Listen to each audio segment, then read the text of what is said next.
He remembered every face. He remembered every name. And when he started drawing them from memory, the FBI realized they were looking at something far worse than they imagined. Samuel Little wasn't just a killer. He was the most prolific serial killer in U.S. history, and for over 40 years, nobody stopped him.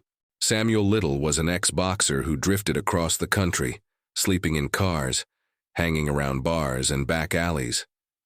From the 1970s to the early 2000s, Little crossed 19 states and was responsible for at least 93 murders. He didn't use guns. He didn't leave blood. He strangled his victims, mostly women of Black, Hispanic, or Native American descent.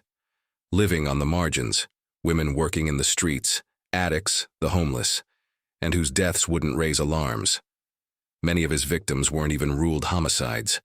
Some were listed as overdoses, natural causes, or unknown. He moved constantly, left no fingerprints, and crossed jurisdiction lines which in the 70s and 80s meant police departments rarely communicated. He racked up arrests over 100 times, but his arrests were for crimes like shoplifting, DUI, fraud, assault, and drug possession. In most cases, he served a few days to a few months. He was arrested in 24 different states, but rarely stayed long in jail. In some assault cases, including violent ones, he either beat the charges, was not prosecuted, or served minimal time due to lack of evidence or unwilling witnesses. That changed in 2012. He was arrested at a homeless shelter in Kentucky for a narcotics charge. Since he was a repeat offender, they entered his DNA in CODIS. His DNA matched to 3 cold cases in Los Angeles. 3 women, all strangled in the late 1980s, all unsolved. Little was arrested and charged with the murders. In prison, Little met Texas Ranger James Holland. He interviewed him dozens of times.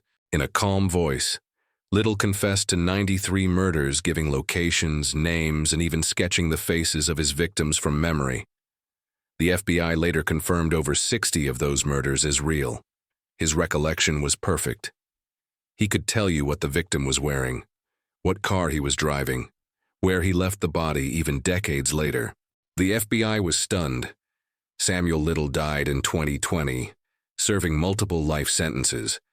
But many of his victims still remain unidentified, and investigators believe there may be even more. Why do you think it took so long for him to be caught? Drop your thoughts below. Thanks for watching. Don't forget to like, share, and subscribe. And as always, look twice. Monsters blend in.